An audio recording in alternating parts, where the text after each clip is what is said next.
natikeli yo loba awa na kata kabatu te mais 3 minutes no soke koki nde na zui maloba. Merci. Le Congo n'est pas un pays indépendant, c'est un pays dépendant du Rwanda et de la communauté internationale. Le Congo n'est pas même un État, ni une république. Le Congo, c'est un endroit où il faut aller piller, voler, massacrer, arrêter arbitrairement et violer. Papa, je nzamba pambo na émission na yo papa ne bandeko il faut moment na ndenge bazokana na mbongo ya Congo ndenge bazokembela no bandako na kati ya bamboko bisote tovandi pona nini boza bazwa baboye pona nini toko continuer na bozwa baboye tikeli yo loba awa na kata kabatu te bake mboka wana eza l'occupation soki blake bongozwa blake justice na mboka na ezali yo boniko sakana tikeli yo loba awa na kata kabatu te ni kele kete wala wande wa sagana tusa incapable ya kusangana botika la yole la rabo biso ba Congolais vraiment basala biso ndenge nini en tout cas wana zo comprendre le camote ni tu vutu esola kati ni tu koloka na comprendre kati toza ndenge ozalaki na kan wana osali mabe soko ye kote na biso tokolapide yo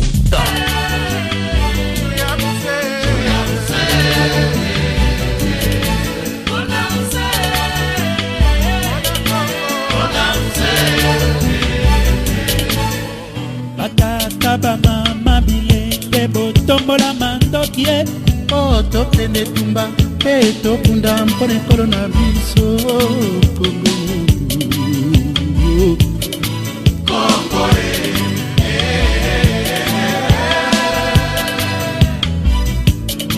Nzambe akela mokili na bikolo monene aekokabwala na biteni.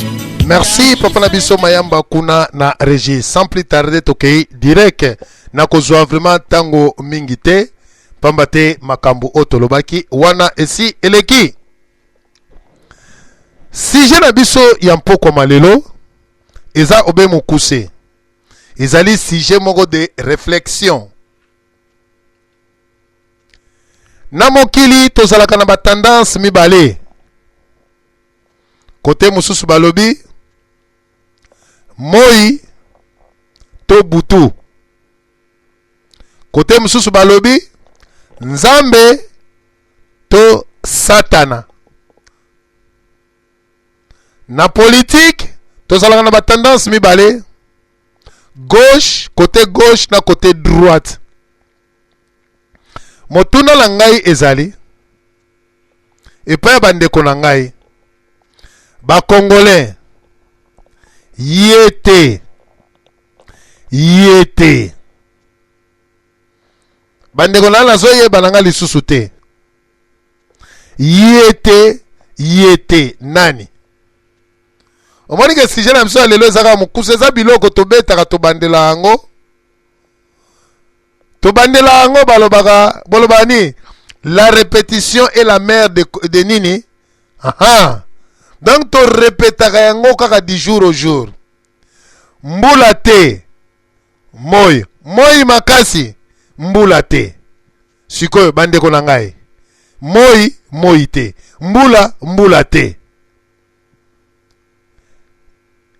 gauche te droite te bande tozoyeba te tolingi nini yango moninga na ye na kati na sujet ona zongi lisusu pona moni ba tendance politique ebotami toujours kaka ebele yango bandeko na ngai tomeka kopalola toyoka ba révélation ya moko na moko na début ya mois de janvier oyo toko continuer yango tina suka ou bien tozali kopesa faveur na monsieur Joseph Kabila à maintenir au pouvoir yete soki totali ba nombre ba parti politique na kati na Congo mawatro ti tokoya koma nango 500 partis politiques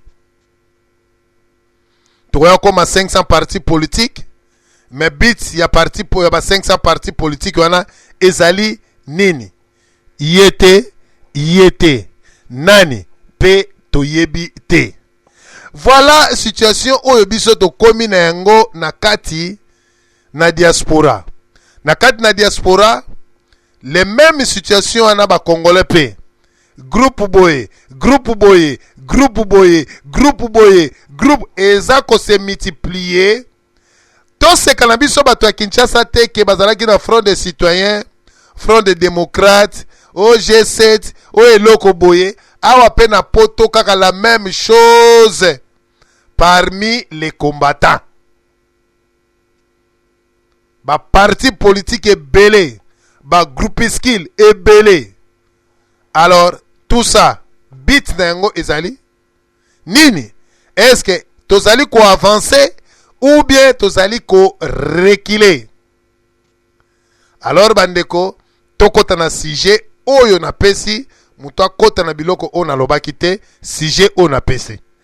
Sans plus tarder, na kepa ndeko de son père, kamba biso sunga biso, boanya na yo esika nini oyo moni tokoyoko kota po totika lokola neti na likolo te tozape na mabele te.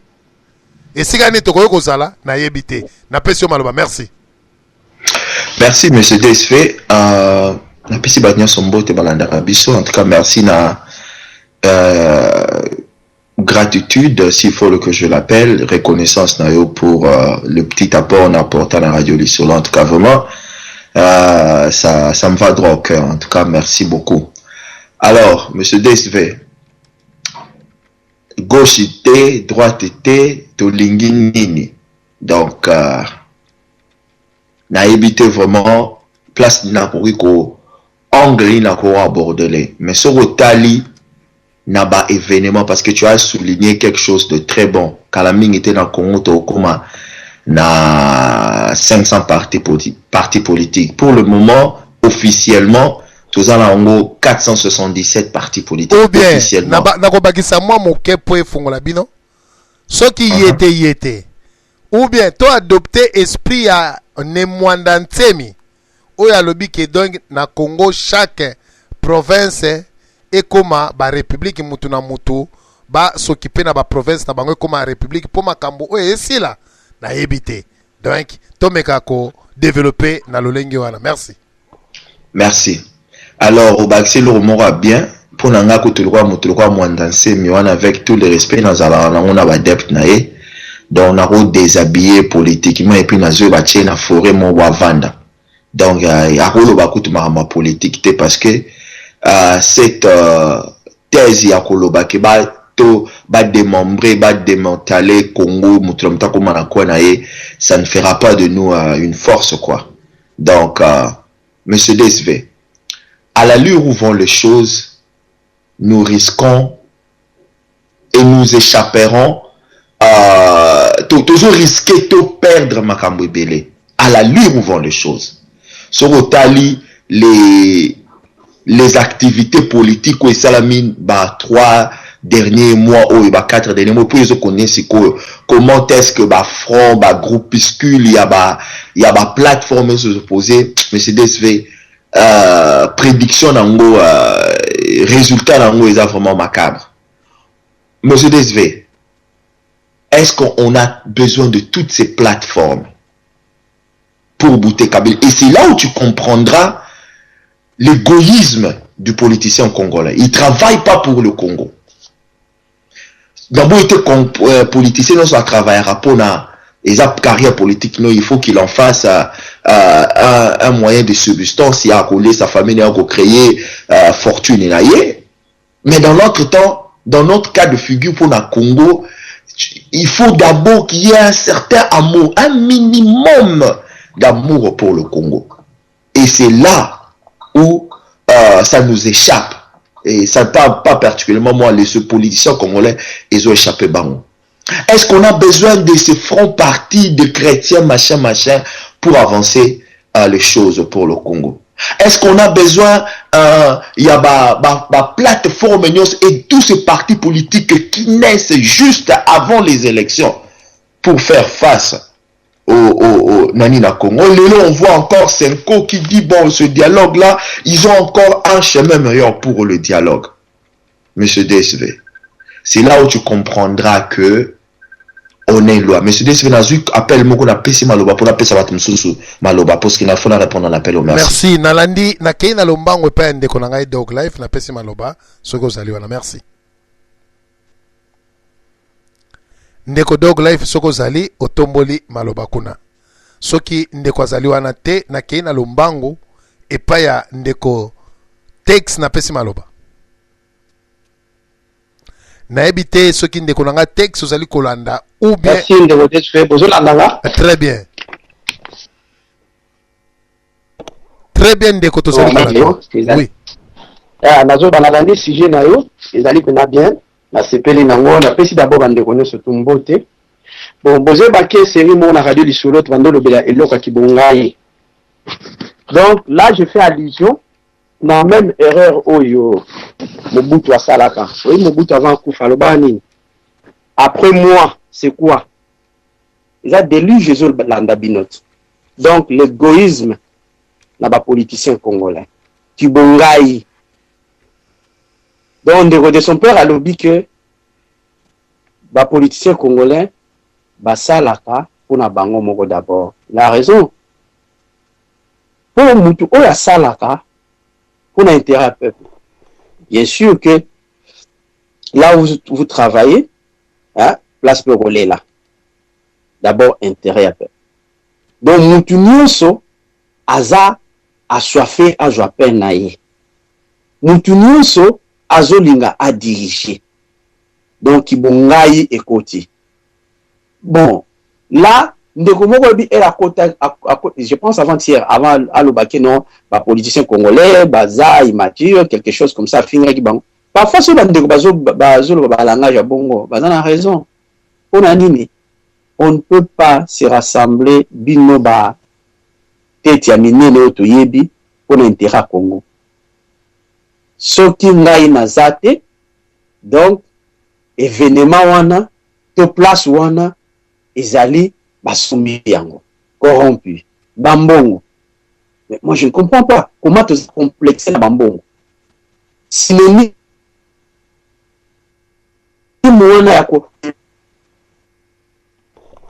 toi son baboye pourquoi yoko sala ke yoko créer de confiance entre biso ba congolais na ba politiciens na biso.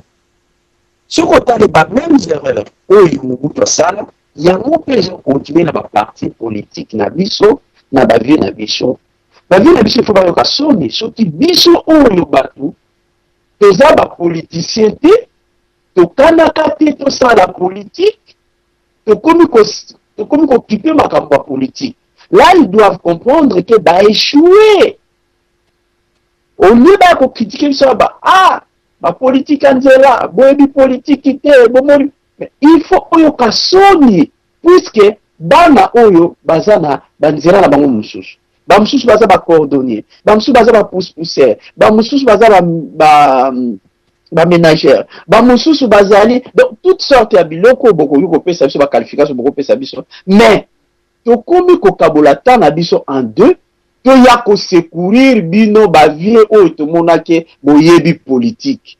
D'autre part ceux qui bozong il faut boloba que nous avons échoué. To komo beta na bino siko nzoto na nzoto à tel point que au lobby boye ba o ba lobby boye loko moko et salambaka te dans le passé. Kibongai ekote la bango. Total anan. Pona ko kene musika te. Faux citoyen bimi. Faux citoyen bimi ceux qui passé ou combien de mois passés allez bah monsieur va bénéficier pour ceux qui font ceux qui font démocrate ceux qui font ni aujourd'hui qui a aujourd'hui et monsieur est-ce que ces gens-là nous viennent comprendre ce qu'ils sont en train de faire à condition de dans la ressource mais va le barquer non force ou tu côté tout ça mais ceux qui basent ça là yango là des ça là désordre. Voilà où il va se battre les politiciens congolais. Mais il n'y a pas de politiciens au Congo. À part quelques-uns, c'est ça. C'est ça. Oyabima, oyote. Oyabima, oyote. Tolingi nini, bolingi kope sa mutu chance te. Solution pesate. Et ça, le papa mwa bimaki.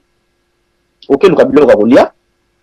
Oye, moi la présenté au Thompson, et Thompson te. Matembele, matembele te. Pesa bilo kwa kulia, ezate. Donc, pour l'angai na zomona que les vieux ont échoué. Il faut sikoyo bazala mtema malamu. Baibisa ba dette na bango na bango moko bazala conscient.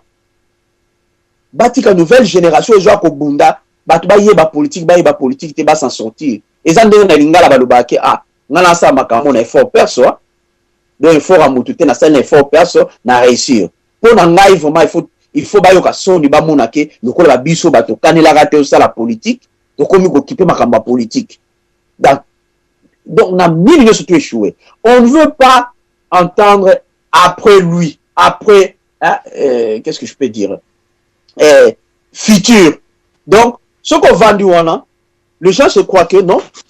Ce qui a fêté anniversaire à Lelo, ce qui a qui a 5 ans, donc à comme il a 4 ans. Or, ce qui a 5 ans comme il a 6 ans. Ce qui a 6 ans comme il a 7 ans. Mais, biso ba Congolais tozo zonga boye. Ozo ka se fêter anniversaire à 5 ans, on dirait ozongi 4 ans. Il faut que non, ndenge na zaboye.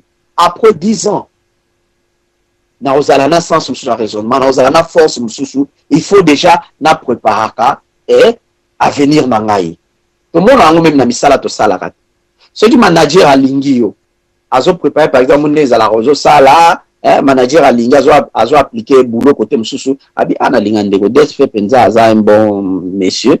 Bon, na aider ceux qui na la longue, il y a Jofflaso. À ça la nuit. Ba jour il y a za off.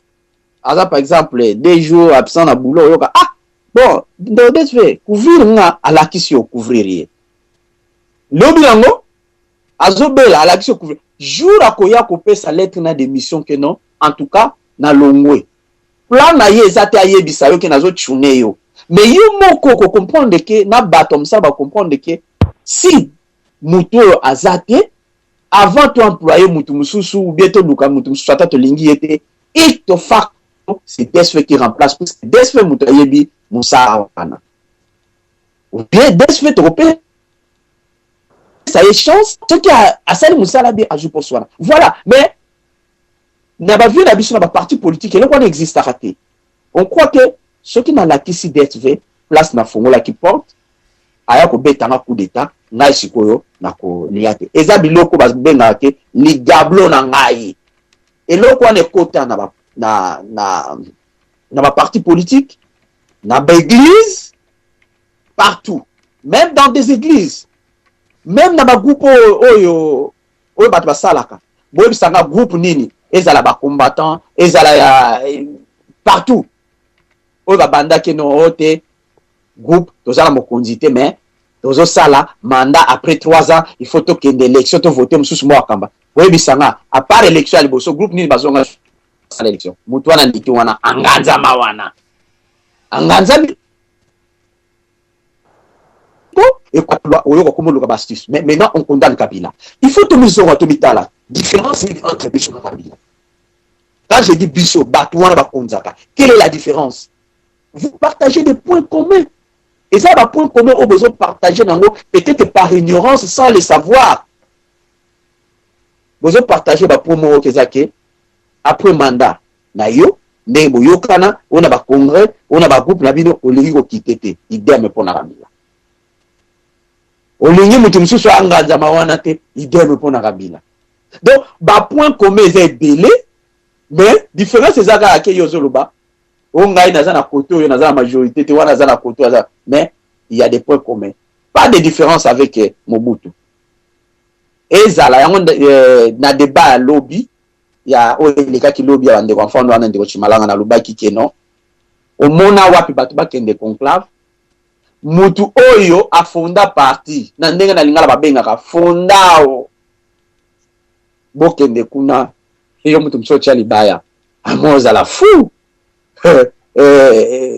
vena biso tisekele aza penza boye boke conclave yo mavungo yo cha libaya ona lingala comme président kamera aza wana na INC yo kambale oyo cha libaya comme président Fayulu azawana soki nani oyo tia libaya okoma président. Ngwanda zawana na Pariko soki nani yo otia libaya okoma président. Ozafu soki totali batuwana ba valeur o ba prêcher biso eza yango ba sale la kate. Or, ceux qui ça les la yango, même par hypocrisie, on peut le faire. Keboki. On a la carte verte, na nini na élection à vote, mais bon, on peut pas carte à tel point. Merci ndeko na ngai texte na intervention na yo tozokoba seko koba to kei na lombango epai ya ndeko enfant noir topesi maloba nde tozonga epai ya Willy Lokasa. Merci beaucoup kopesanga maloba na pesi bote na bayemansi bafeko badanga sikona na oyo bafani na ngai ya mbukima ici tout obalinganga mingi ndeko kanga radio na yo s'il te plaît to télévision na kati na ndako po to yokana malamu pamba te esika o télévision ezali. Merci ndeko bolimbisi. Voilà. Nangalo baboué. Vous vous souviendrez que autrefois je vous disais que bakoko na so bazaka bazoba. Il y a pas mal de gens en vouloir ngai, ils m'ont voulu parce que je disais cela. Dans le Baranabino que na Congo, il n'y a pas de politiciens. Dans le Baranabino banakala que je disais des sottises, des bêtises. Mais aujourd'hui, vous verrez, un pays qui a pris l'indépendance, soi-disant, 50 ans, n'arrive pas à avancer, n'a fait que reculer. Posez-vous la question, c'est que les gens qui ont pris la destinée de notre pays sont des ignares. Je le dis pourquoi? Parce que quand je vois ce qui se passe dans le Congo, je m'excuse, il faut à la Congolais pour dire wana. Beaucoup de Congolais ont peur de dire des choses. Moi, je vous l'ai dit, les politiciens ne seront jamais mes amis. Je ne tiens pas à devenir politicien. En plus, dans la vérité, les politiciens belé dans le l'équipe en musika. Boyebi pe, malgré Nazara arrogant bolba, mais boyebi. Parce que moi, je ne peux pas comprendre.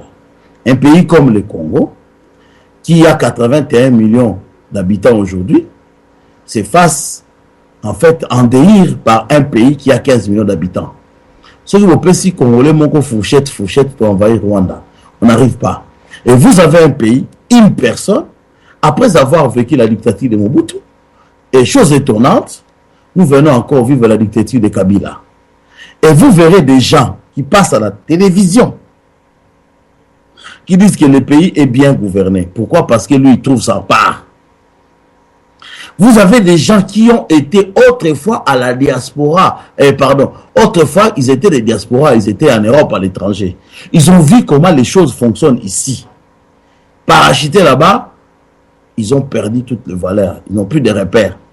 Je me pose la question. C'est la malédiction congolaise ou quoi?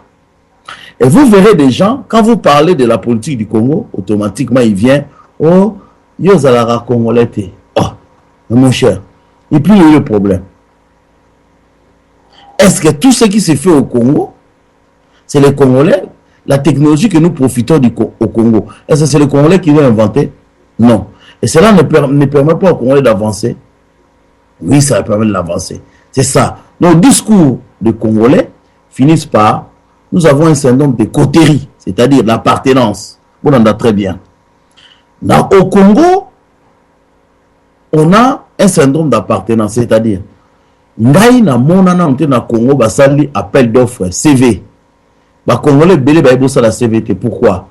Habité basa maélete. Non, c'est parce que dans les habitudes, les gens se faisaient nommer au boulot par leur tatale qui leur noko. Donc ils n'ont pas pris le temps de constituer un dossier. Posez-moi, je vous pose la question. Ba votarabatu, na ba mboka bovanda kabandeko. Vérifiez cela. Il y a des gens qui travaillent dans l'ambassade du Congo. Souvent, pour diminuer les frais, ils ont pris des gens, des locaux, les gens qui habitent dans les mêmes pays. Qui a déjà vu l'appel d'offres dans l'ambassade du Congo? On cherche quelqu'un pour travailler dans un poste. C'est souvent par hasard, vous voyez les gens, quelqu'un parachute là-bas. Bon, il bosse. Il habitait avec toi. Il travaille là. Il travaille comment? Vous ne savez pas. Vous allez dans les partis politiques. C'est plein de gens des mêmes tribus. Pourquoi? C'est l'appartenance. Vous allez voir quelqu'un, pour voter, votez-moi dans Abisso. Mais qui vous dit que parce que c'est votre enfant qu'il va bien travailler? Et c'est pourquoi je disais aux gens, jeunes gens, nous sommes plus de jeunes gens. Celui qui a dépassé plus de 25 ans, 20 ans déjà, c'est un adulte responsable. Ce qui vous l'a dit, les gens qui ont marqué l'histoire du monde, c'était des jeunes pleins d'ambition. Donc, on a revenu là-bas Congolais. Tout le monde l'esprit à coterie et esprit à fanatique. Voyons voir. Tout quand on a une chose sérieuse.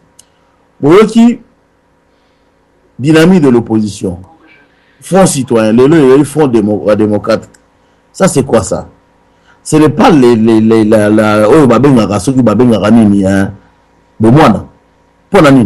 parce que c'est lié à nini quoi? C'est qu'on appelle la malédiction de Ngongolo Tete. C'est-à-dire l'esprit, le syndrome Mopao. Au Congo, n'importe na cosa na syndrome Mopao. Pour nga pena na ma ele boye biango. Nga na cosa na fier pour nga na lo tietembe na la kisio. Mais oyo bazolo bana bazalo neti bakero ba lo coller. Hein? Asa la ba bêtise alors bi la kisa ko la kisa te. Biso basu to lobi nga pena ndeko na lo bango pena bo ina minungai. Mais boyebi et personne qui bo tie bo moni. Na lo ba na mukili mobimba. Nga na ko sala débat nyonso mukili. Oye na bale, na beta bale. Oye na armée, na sala armée te na maramba armée. Oye na maramba ok na fusée na sanza na roloba. Oye na maramba ni na roloba. Un homme politique et lui ko bakati faut tant en classe wana. Faut en avoir recherche, l'esprit de recherche. Kibongai, oui, mais moteur vaut mieux ça là kibongai oyeba. Kibongai oeza mabe. Olobi ngai tant ba wana likambo oboyi. Ndeko na expliquer bino ndeko texte. Ce qui monte à lobby que ngai na danser ce que muta malade na robongisa ye. Ce que loba kité. Muta malade a okufa. Mais ce que loba ki, bo s'appelle muta malade boye na ye a soigner. Est-ce que ça li mabe? Ça li mabete. Ki bongai odzo condamné l'arrogance, c'est-à-dire sans expertise. C'est ça le danger. Mais moto ya yebi pour na ngai azana droit loba ngana danser.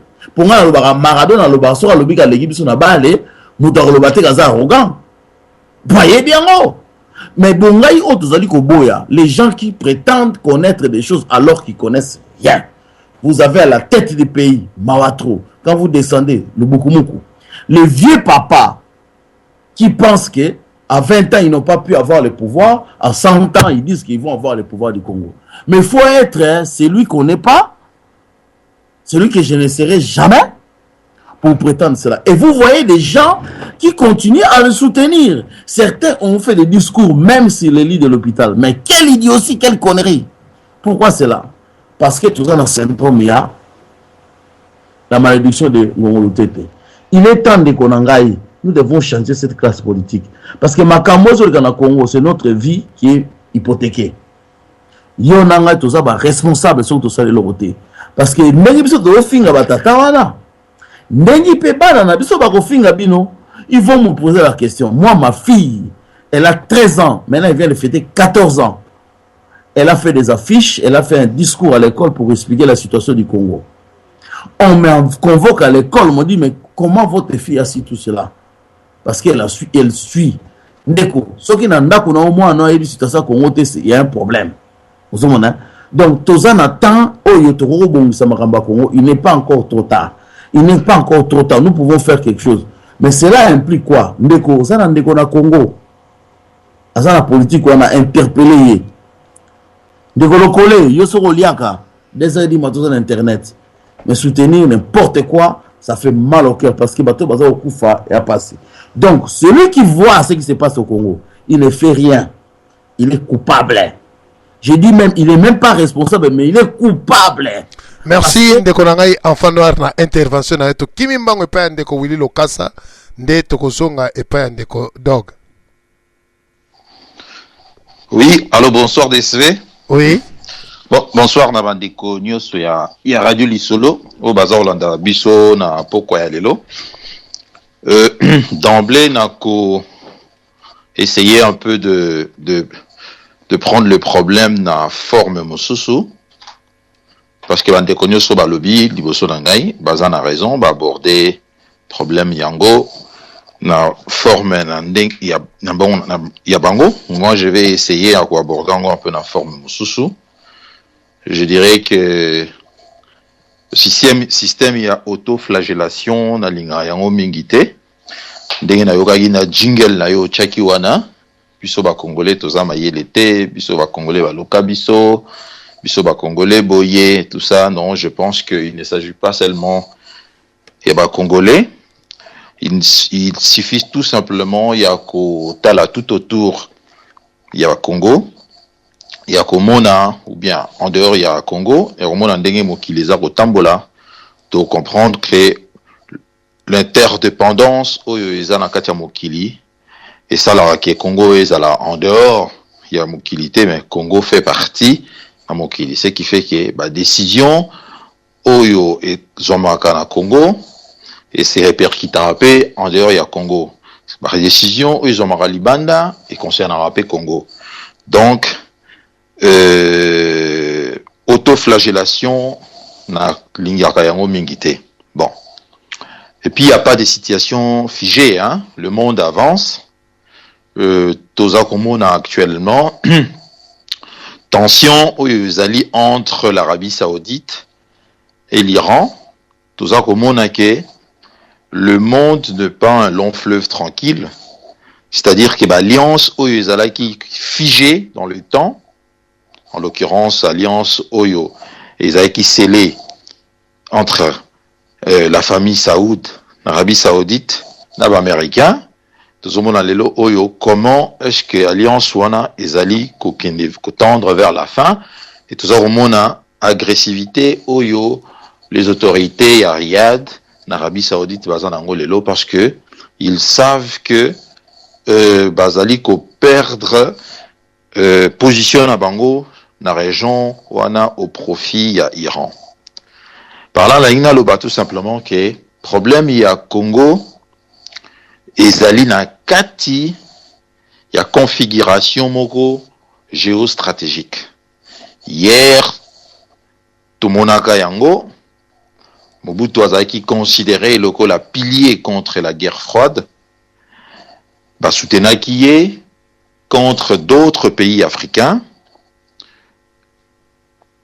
parce que stratégie atangwana ezaki ndengwana. Lelo oyo tomoni ke ba leader mususu babima ba Kagame ba Museveni et sali que Congo est à la fragiliser lelo, Congo est à la mise à genoux, mais Congo est disparaître été.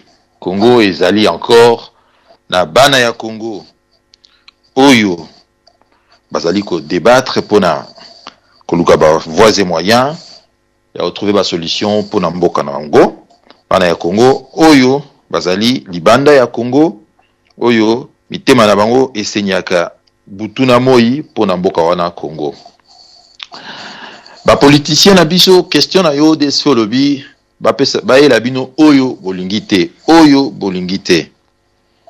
Évidemment parce que jusqu'à maintenant ba proposition ba homme politique oyo bazali ko présenter et bazali ko sala en sorte que peuple a adhéré automatiquement na proposition wana te parce que ce sont des hommes politiques oyo bazali wana depuis un certain temps oyo bazali na passé bazali na ba casserole bazali na bilan moko ya redéfendre et que bilan wana tomo ezali positif te.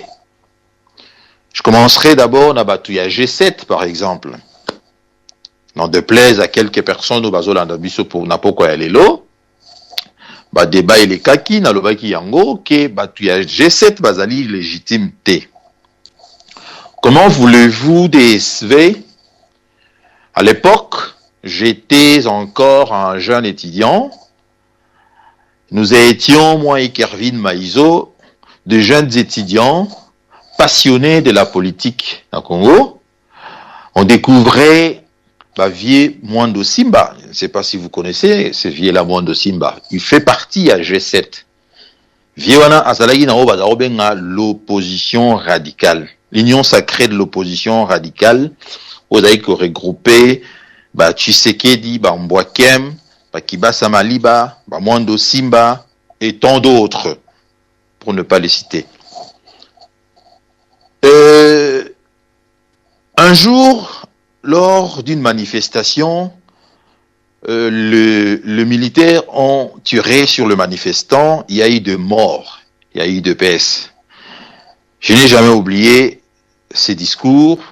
Mwando Simba a écrit un article très très intéressant. Il a dit à propos Yabato Baotaye Kokufa. Il a dit la vengeance est un plat qui se mange froid. À l'époque, on avait applaudi. Mais ce qu'on avait oublié ou on ne savait pas encore à l'époque, c'est qu'il ne parle pas la vengeance par rapport à Mobutu, mais c'était la vengeance par rapport au peuple congolais. Parce que je me souviens, il y a pas longtemps, Kabila était à Lubumbashi, s'adressant à notable à Lubumbashi en Swahili. C'était juste après le discours à Moïse Katumbi lorsqu'il avait parlé de faux penalty. Mwando Simba était juste à côté de Kabila. Mwando Simba, c'était lui qui était le sage, musée dans l'assemblée, et qui Kabila s'appuyait dans Mwando Simba. Quelques jours après, Mwando Simba a commis dans Katia G7. Comment voulez-vous batu ya ndenge wana oyo ba kotisimbo kawana na situation oyo ezali lelo oyo baya ba se présenter devant peuple wana ba accepter bango. Je continue encore na kati ya G7 kaka. Nous étions toujours jeunes.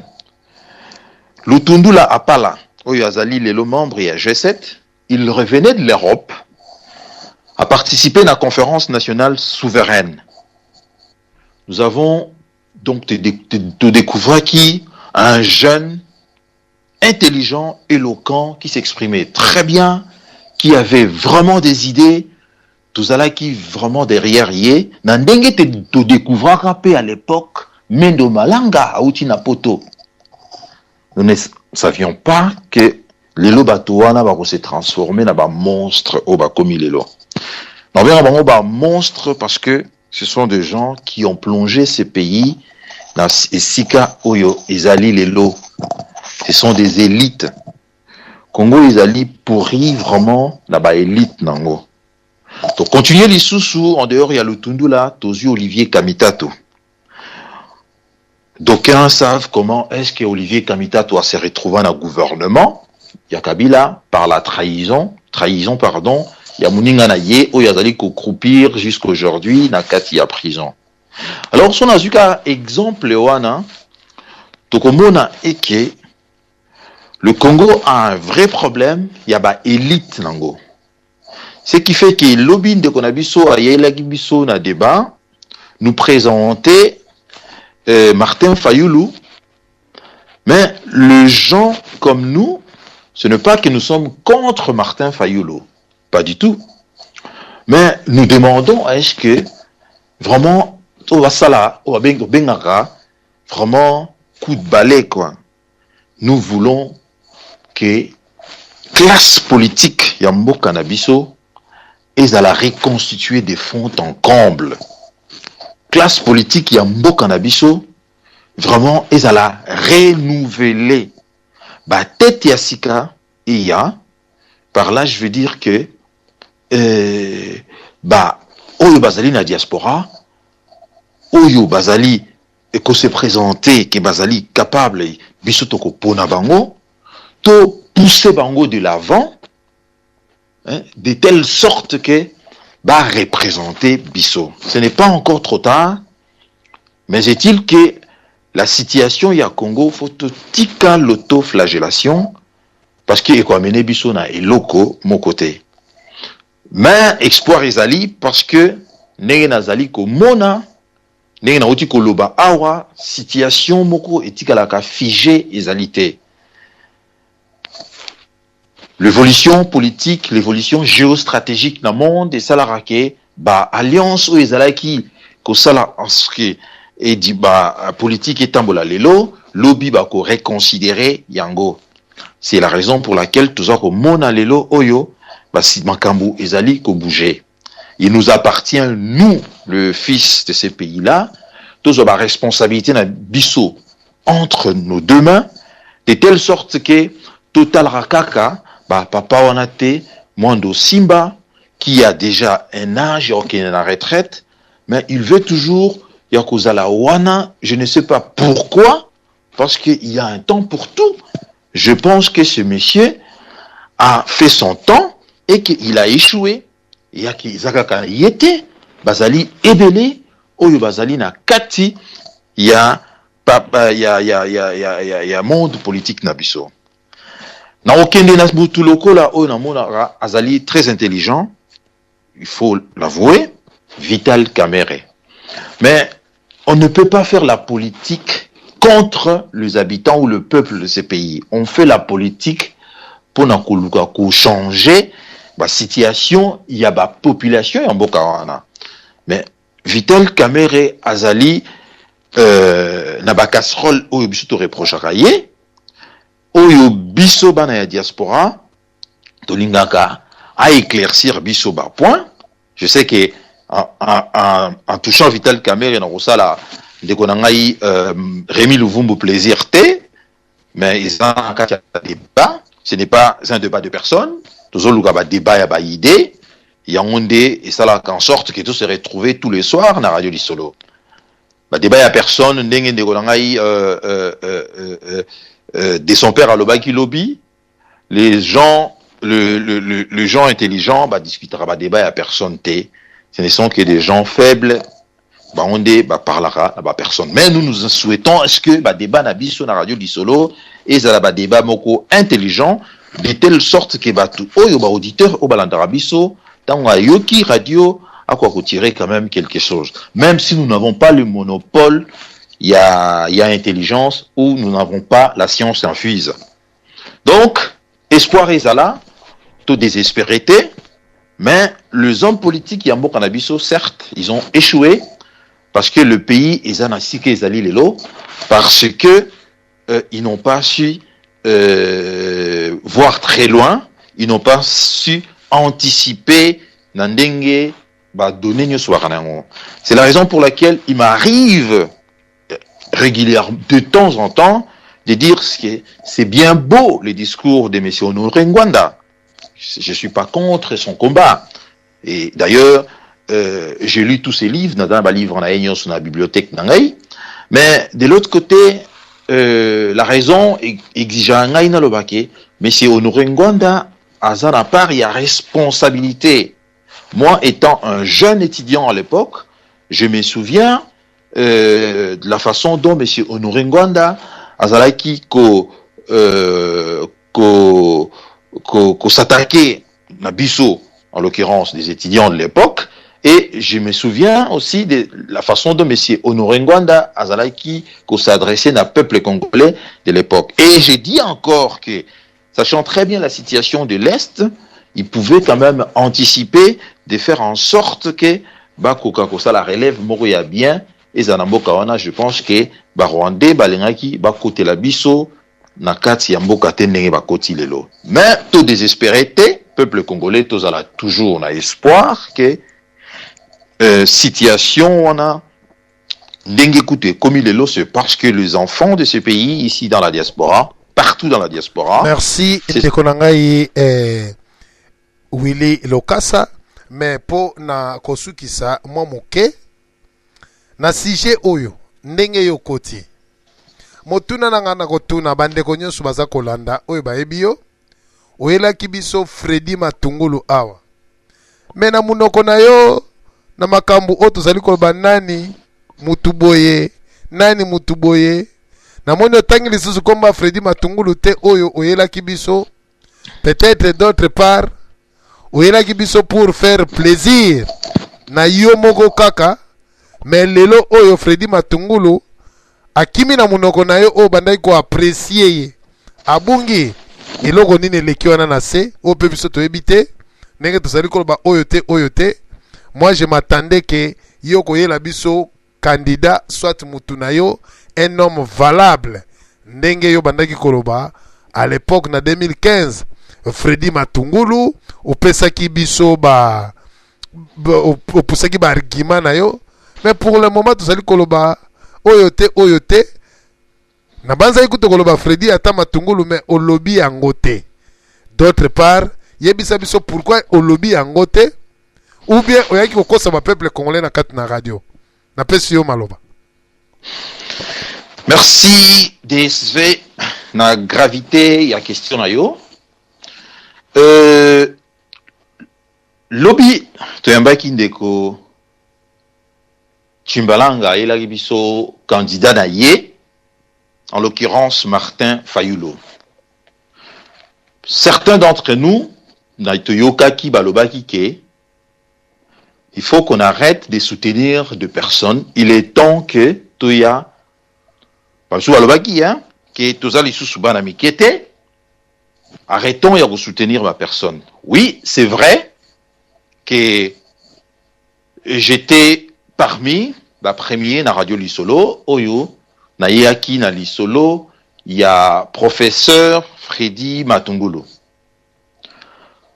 Parce que son histoire, na Yebaki Yango bien, lorsqu'il était ministre du premier gouvernement, il y a Joseph Kabila, na 2001-2003, Azaki, ministre, il y a économie, et na yepi, sérieux na yebi, capacité na y a qu'au trouver ba solution économique. Mais je l'ai dit ici, et na lobaki yango na ba débat mosusu, n'étant pas tu référaire, y a qui que ce soit, j'analyse de faits. Les hommes évoluent, les hommes changent, mais nalinga kite nazala esclave, y a candidat moko boye, parce que je suis un homme libre. Je réfléchis, étant un homme libre, j'analyse les faits qui se trouvent devant moi. Alors, je pense que ici à Zurich, où j'habite, vous pouvez vous renseigner. J'ai fait une grande campagne à Freddy Matungulu à Zurich, Awa. J'ai placardé des affiches partout. J'ai organisé avec des amis d'ailleurs, de l'Union et tout ça là-bas, réunion, toujours pour Nako, impulser candidature, il y a Freddy Matungulu. Mais comme je suis un homme libre, et puis je suis un homme, oh, dans le bara dernièrement, chat échaudé craint l'eau chaude, pardon, l'eau froide. Na moni makambuleki na gore, j'ai analysé bah éléments en agnos. Je sais aussi pourquoi poser une question en a DSV, je sais, et j'apprécie la question. J'ai analysé situation nyoso à gore, mais je vis que intérêt nangai personnel face à Banjé, face à Congo, ils allaient compter. C'est vrai qu'il serait très facile pour moi de venir tout le soir à la radio Lisolo, de vous parler de Matungulu, de vous parler de mon candidat, mais l'intérêt à Congo, Moutou, était le Msangai et la Msangai parce que je suis un passionné à Congo. Tant qu'il y a un intérêt à Congo, il y a une direction. Merci, Ndekonangai. Willy Lokasa na intervention na pambate awa na kati na radio to obumanaka kaka alors donc na banzi to bumanaka kaka ndeko kometika to tikela ye 45 minutes ndeko tozota la VR tozana 23h11 na 6 resté na 6 OK ndeko na tozali awa ndepo na moni ndeko na ngai de son père a commis to tikela eka to tikeli 45 minutes donc lobi moi il y a trop TDS na lobby to tikali na 45 minutes. OK, pas to tikela 45 minutes. OK, to tikela na 45 minutes. Voilà. Willy Lokasa en tout cas ndeko na ngai Willy Lokasa yo telema wana. Toko tika yo te awa tozana kati na radio Lisolo. Toko tika yo te. Wela ki biso matungulu awa mais koma matungulu ebungi ngana okenda no pa dog bandeko nanu balobi te baloba nde tokokota vraiment na débat soka silite lelo en droit de son père rozwango vraiment to yamba isusu ndeko po tokobomana biso tobomana kaka ndeko na ngai dog na pesi yo maloba. Ndeko dog Oui, tombola kuna maloba. merci Papa DSV, bonsoir à tout le monde. Bon, Nayoki Binope comme tout le monde. Nasekipe moi muke, nazongela maramo pourquoi naseki. Mais mon Papa DSV na sepela qui na intervention de contexte na ya ndeko enfant noir. Ba précédé ngai na maloba yango na kolingana na kata mo intervention na nga pour nazongela maramo bandeko baloba ite. En fait, vous savez, moi, je sais pas, on critique les politiciens, mais est-ce que les politiciens, on a des extraterrestres ou des Congolais? Ils sont sortis de la société congolaise. Alors, moi, je sais pas comment, si parmi nous, il y a des gens aussi intelligents. Moi, je me pose des questions. Comment toujours les politiciens, les Arabes, on sait que comme il loterie, il y a malchance. Alors, il faut changer le système. Na biso ya loterie. Na lobelango toujours. Donc, en fait, Papa DSV, c'est simple et clair comme l'eau de source. Nous avons un problème de logique, un problème de concept. Vous voyez, na Congo. Écoutez tous ces gens-là qui parlent, un télo, machin, ceci, cela. Oubliez, moi, au Congo, j'ai mis un défi. Pas par rapport au foyer personnel. Hein. Chez eux, dans le foyer, on a des exploits, ça ne nous intéresse pas. Mais par rapport au Congo, par rapport à la société congolaise, nous sommes nuls, Papa DSV. Ça, c'est la vérité. Ceux qui Kabila dans le Congo, ils ont empêché Batouba s'organiser, je peux comprendre. Mais je ne comprends pas pourquoi Kabila, il empêche les gens en Angleterre de s'organiser, par exemple. Tu vois? Donc, il faut te reconnaître à Bérard Nabiso. Vous savez, nous avons eu comme besoin, il y a un demi-siècle de temps pour comprendre que le Congo n'est pas indépendant. Papa DSV,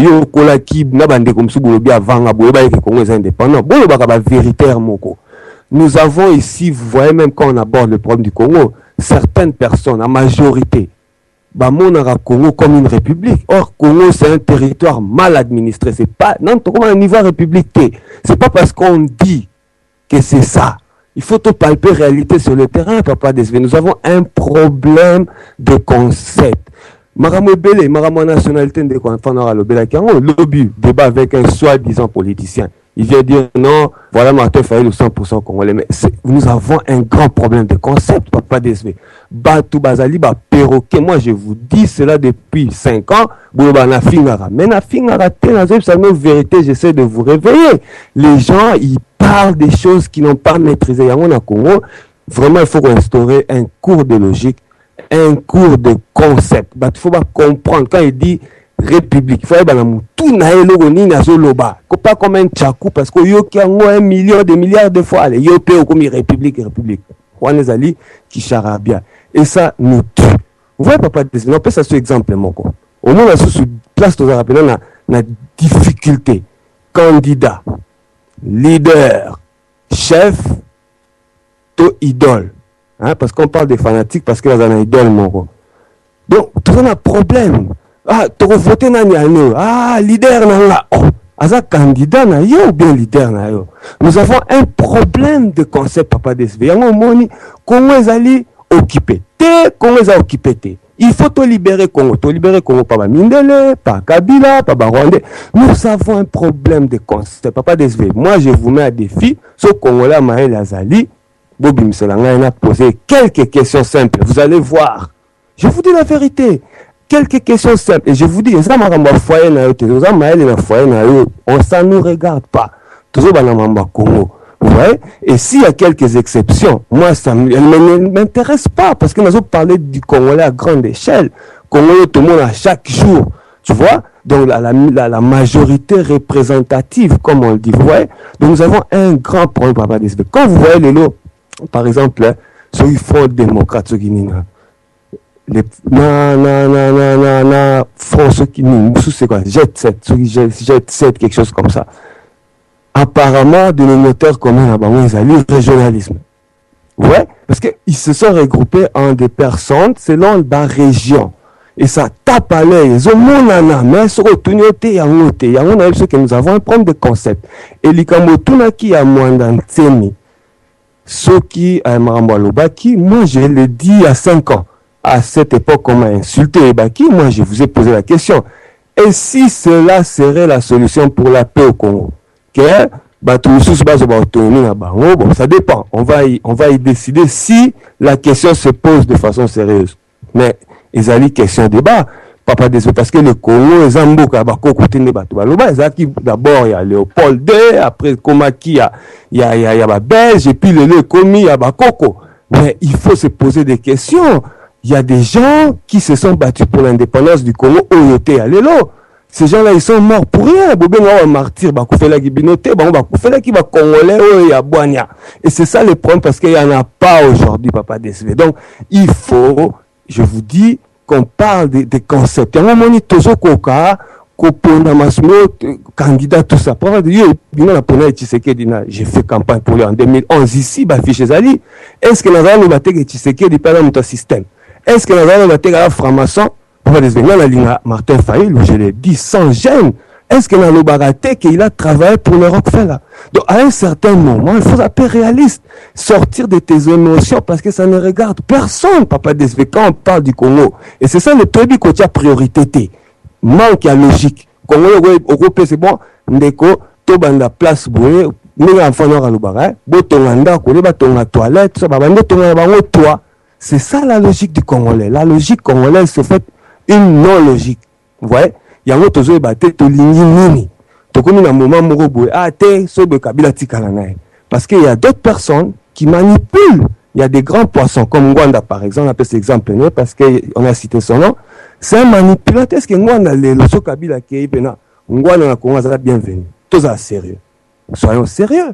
Je sais pas, moi je me pose des questions quoi. Ouais, parce que tobaka Kingandi il faut qu'on réponde, mais Ngwanda peut faut qu'on réponde. Ouais, il y a des gens qui apparemment, comment peut-être ce Kabila qui moi j'ai pas de chance, on a tigre à l'arabe parce que comme ça moi j'existe. Et il y a aussi des petits poissons, des petits soi-disant combattants, aventuriers, je sais pas moi, qui maintiennent maintenant la confusion parce que va comprendre que ce gars Kabila le j'ai plus de place parce qu'il faudra proposer. Moi je veux proposer quoi, moi j'ai rien. Vous voyez papa DSV. Donc quelque part, tu reconnaître l'erreur. Willy n'a mais quelque part faire qu'il est un peu plus loin parce que moi et lui on a eu un petit quiproquo qu'on a déjà arrangé parce que c'est la famille, là je dois souligner, mais à cause de ce monsieur Matoumou, pourquoi papa DSV na finga qui moi si andekonanga Willy ta na lobaika ki Matoumou a autant na FMI, donc c'est une personne suspecte ndeko fâchelanga mais lelo tango akena il de Gorée soutenu par Batoué à FMI de quoi changer, mais bon, c'est que Dog Life a bêta fina qui déjà l'arme à l'époque. Donc, papa DSV, nous avons un problème de logique et de concept. Il y a des gens qui ont un problème de logique et de concept.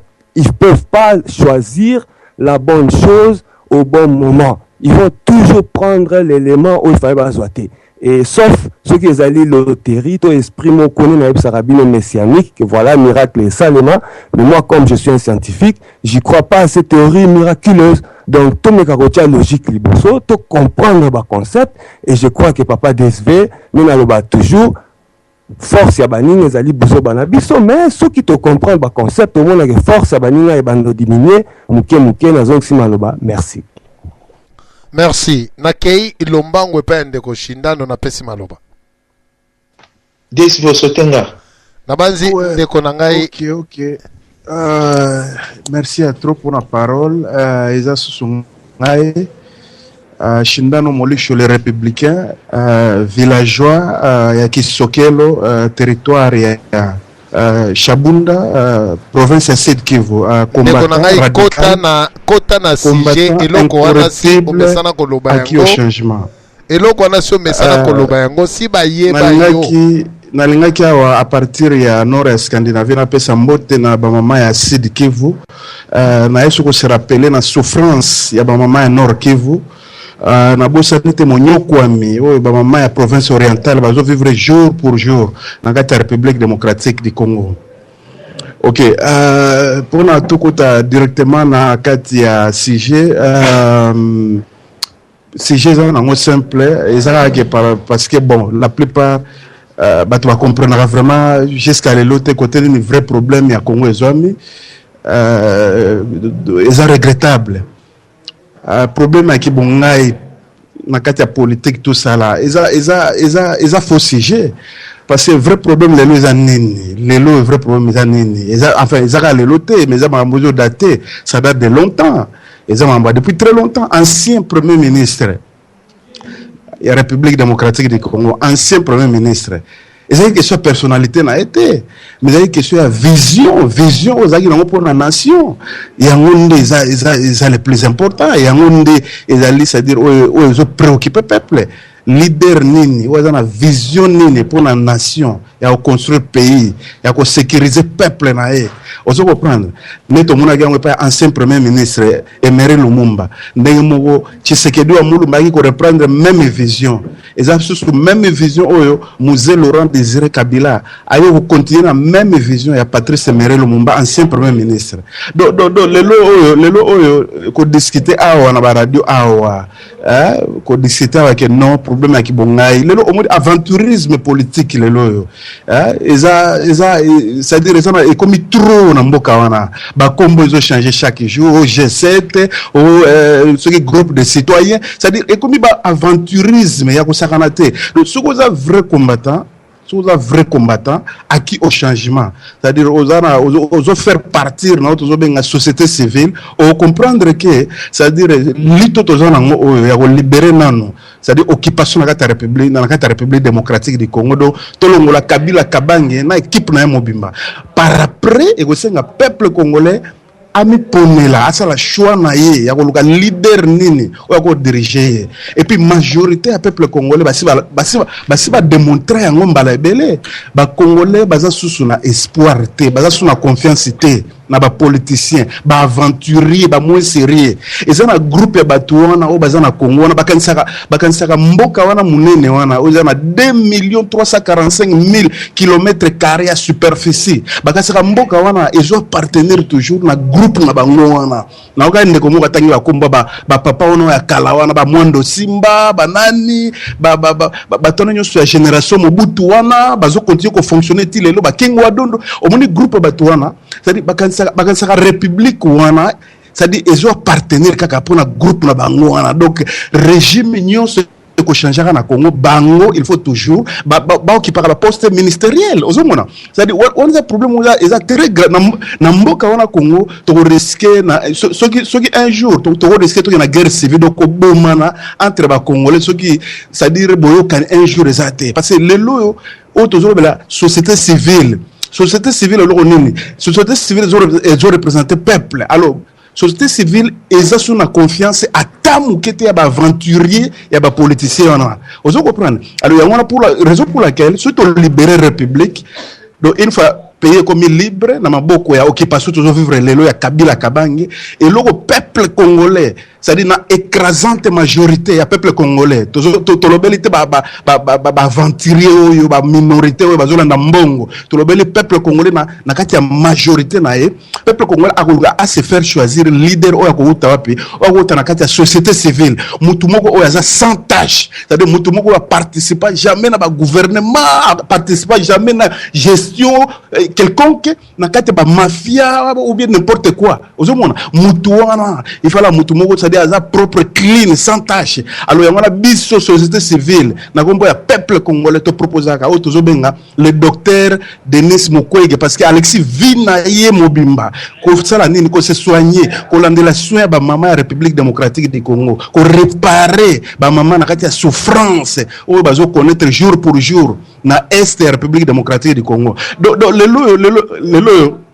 lelo c'est-à-dire neto combien en 2016 yango to zelaki 2016 ça fait très longtemps donc lelo peuple lelo message to lancer lelo na peuple les message ya c'est-à-dire plus que la mobilisation totale, c'est-à-dire peuple congolais faut sangana na kibomoko, c'est-à-dire na ndenge ni to bana déjà ko préparer ndenge ni to sala etumba auto na 2016 ya ko bengana ko mettre hors d'état de nuire mais c'est Kabila Kabange constitution ya république est clair et là c'est que akoki sou jamais ko continuer ko diriger pays on a article 64 ba congolais ba bien clairement elobi nini elobi ke soki individu ou bien groupe moko ya bato balingi basaccaparer na pouvoir de force peuple na kawana osala nini peuple akoprendre ba responsabilité na ye peuple akokita na balabala donc na moment na tokomi na nini le soulèvement populaire et la désobéissance civile donc na moment na ba règle ya république ba police nini eloko moko ekozala susu respecter te peuple akozana balabala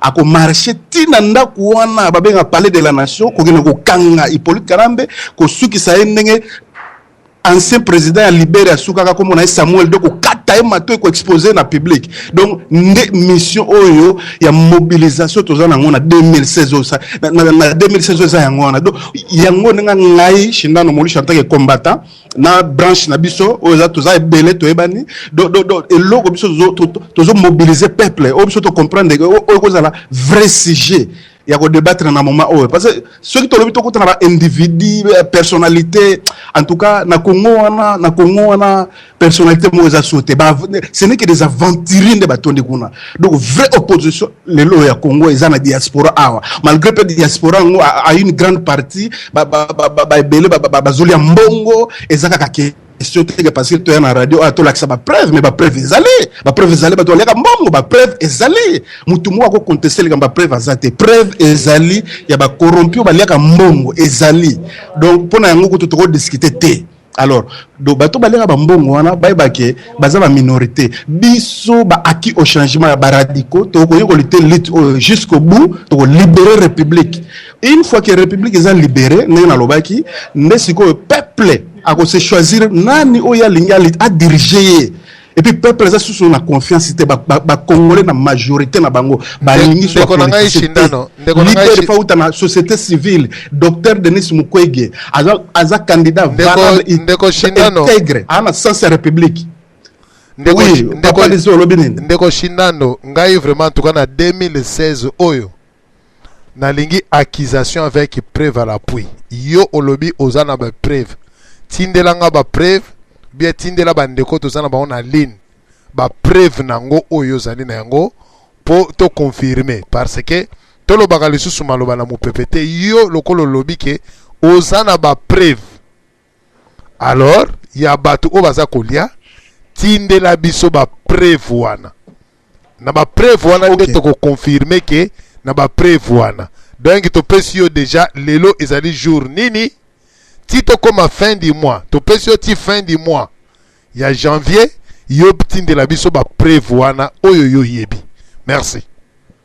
Oui, naloba yango wa déjà dans le passé na banza na dans le passé que jamais en aucun jamais ngai combattant acquis au changement ressortissant villageois ya Kisokelo na territoire ya Shabunda province ya Sud Kivu combattant radical acquis au changement naloba yango clairement awa jamais en aucun jamais na kwa awa na radio naloba likambo dans le vide oyo ke nazana prévité ou quoi que ce soit ndeko tolobi tozokete musika te so talinga bien makambo beso tal ba intervention na ngayo na sala na prouver ba makambo so na loba na oui yango link ya botala yango biso tolobi boloba caméra na l'exemple caméra ya Rwanda de père et de mère tolobi boye yo lobi ozana ba preuve ya batu balia tokende musika te tindela biso ba preuve wana to pesi yo délai ti fin du mois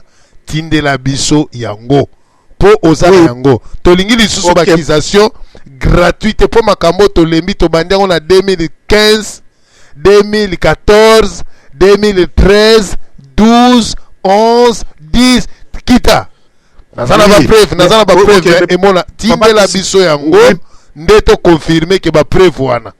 Ok, bon, papa d'espérance, on a développé dans le dé dans oui. Donc, dans le bac, na koya na bilembo, na koya na ba preuve wana, à la pouille, na koya na ngo, na lobi oui, na koya na ngo. Donc, on peut s'engager quelque temps, na rassembler ba makambunyonso, na koya na bilembo wana, na kopele sangoyo awa, na Skype, ou annoncer on a batutu. Comme ça, ils ont la preuve pour la première fois, bon, na nene opération na mambongo, et ou taka na kin, ils ont na batu bayaka awa, ba koya Air Mora, ba pays, ba Belgique, London. bakomi bomba quelque part na hôtel bazana batu na bango bazo connecter ko pesa mbongo ozo comprendre na ba détail tout on a papa DSV donc au mona ne fonctionnement et mambane salema donc corruption autozoloba ezali réel eza vrai ezali kamte eza imagination non eza mambozo salema batu azole ba mbongo belé na Belgique dernièrement awa mbongo ekabwani et belé na Belgique batu ale ba mbongo o ba ki ba ancien combattant mais ti lelo bazo ko yo sala ba grimace to balingi bakanisi ki bo vrai combattant eza il faut toujours les gars devant ba YouTube ou lancer ba message biso ba molisho to les gars trop te na ba YouTube nga batu ba biku tungai vraiment mais toujours lutter na esprit et en vérité ne to lutter boy ozo comprendre donc to comprendre que vrai problème lelo na république lelo oyo ezali personnalité ya mutu te mais problème à Congolais alingi muto ala visionnaire n'est ancien premier ministre alaka et puis vision qui vision na wana ya monde tindaka pe mundele aka ko bomae pourquoi parce que mundele alingaka jamais amona que oui Afrique s'est développée Afrique comme démocratique que tous ala na ba conditions de vie meilleure n'est bango bazana en Europe pour de façon à ce que to éviter ko yaka awa ko senga kingunda nini ozopona do balingi toujours esprit à dominance mundele faisait alikolo noir faisait kanase il faut comprendre le wana ya wana Lumumba abomama gado mutu nyoso ko yana esprit wana ba ochena kal nena lobaki ngo tout à l'heure après à part yemoko mobandisi ya idée ya vision ya république ya construire pays wana na ninga modernité démocratie développement ye Patrice Emery Lumumba baye nyoso baki kolanda vision ya Patrice Emery Lumumba na sima na banza boyebi sor na bango suka na bango zaki nini kufa ube suka na bango yaki nini ou peut-être ba on a stop ya libela jamais ou quoi accéder na pouvoir ezaka ya Tshisekedi wa Mulumba jamais balinga Tshisekedi depuis très longtemps accéder na pouvoir pour amona ke mutu wana ayina vision ya ko démocratiser nation ya ko construire pays ya ko moderniser république ozomona même chose vieux Laurent Désiré Kabila ayina vision wana ozo comprendre suka nini mundela nini abomie donc il faut comprendre il faut ko yeba makambo bien ba congolais tala il faut ko yeba politique internationale et fonctionner ka nini ozo comprendre bozo se limiter ba makambo boye ngana na respect na loba toujours na respect na opinion na mais vérité mutako bongo la ngwazate mutako bongo la vérité à cause de la té merci de konanga indano na intervention na yo ta continuer la victoire est certaine ingeta merci toke pa ndeko lokole to pesi maloba nano lobité to pesi maloba ndeko lokole soko zali tombola kuna toke na lombango kana matondo mbota bino banso bon ngana zongi na sujet même ceux qui toro matisa moi volume OK même à ce au détaillé parce que mon tous dans un sujet zali que pour nani ba congolais chaque candidat va présenter aboya puis alingini finalement donc to kotaka na sheba ya mwana sento que to pasaka mbokango je crois c'est ça le sujet bon les kamba libolo ya liboso banala d'accord que baba ki ba congolais ba boyi ba surtout faux parce que tous les candidats on a besoin de se présenter bazana batu na bango ba leader na batu ba omona bango leader candidat Messi Moïse toutes les extravagances to yoka. Donc on peut pas dire que les Congolais nyo surtout aboy mutu nyo surtout. Donc on peut pas non plus qu'on rêver que ceux qui mutu Moroland abimi tous les Congolais moins oye candidat ye moko ma candidat. D'ailleurs ye mo candidat soit se présenter c'est à Mindimi ye moko. On peut pas s'imaginer que 100% un Congolais sali unanimité autour ya Kombo Moro. C'est pas vrai. Désolé, le opposé candidature au Rosa Batu. Au Rosa Batu va d'accord na yoté. Mais Batu va d'accord na yo bazali pas moins congolais. Batu va contre eux ne sont pas moins congolais. Donc to relativiser un peu makambo. Et puis la démocratie c'est tout à fait normal. Mais eloko to lingini. Moteur lobby que voilà, naza na projet pour la Congo et pour la ba congolais. Il faut qu'on éprouver. Bon, projet na ezali nini.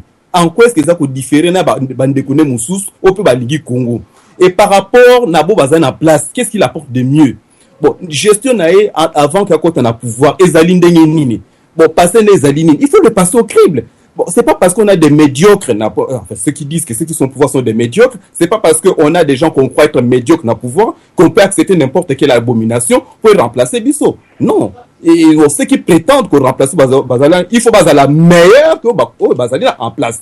Et pour tout le monde, on a déjà siko. Et ceux qui alliés laxistes, complaisants vis-à-vis de Bango Lelo, alors qu'on se plaigne pas, lobby, ceux qui ont le pouvoir, tout le monde a la Bango, style na Libandi ya chauve.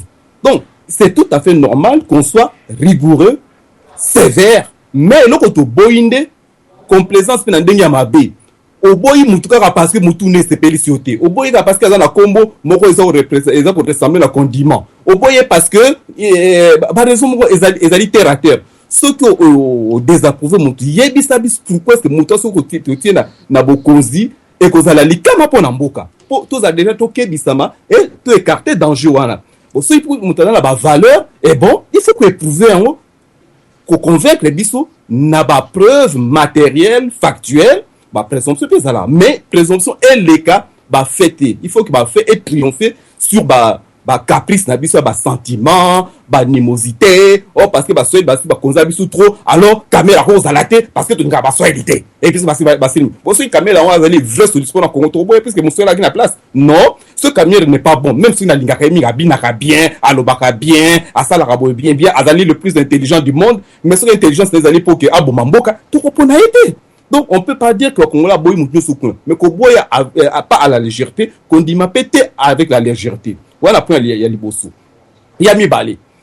Oh, schéma ya mwana semi. Schéma ya mwana semi ezali que ba soel ba zonge pa na bango, ba mi konza bango la bango, bangala bango la bango, ba Congo bango la bango, baluba bango la bango.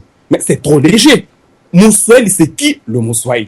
Donc, comme tu as dit, il y a Kenya, il y a Tanzanie, il y a Burundi, puisqu'une partie à Burundi, en tout cas, Bujumbura, beaucoup parlent aussi le Swahili. Donc, il y a Ouganda, une partie à Ouganda, il y a Swahili. Par contre, surtout, il y a Zambie, vous voyez que ça n'a pas de sens. Le Moulouba, c'est qui? Déjà, disons des Kassaïens. Tous les Kassaïens ne sont pas des Balouba. Et ceux qui viennent à Balouba, il y a plusieurs clans. Et bah clan de beaucoup de tribus dans Congo, ils a un idiome, un chef, un territoire. Bon, si on Balouba dans la commune d'État, dans le Congo, tous appellent l'État, il y a Nyanga, il y a Bantandu, il y a Bandibu, il y a Bakabinda, il y a Bamayombe, etc. Donc vraiment, il y a solution. Ce qui est pas Bangala, c'est qui le Mongala. Et Bandiwap na Ozaïti, c'est na ex-Équateur et qui était na Maïndombe. Alors, ceux qui n'ont la configuration, bon, mon Kundo, Azali n'a rien à voir avec Ngombe. Ngombe, non, même ceux qui disent que ceux qui montent plus loin dans l'histoire, c'est pas vrai.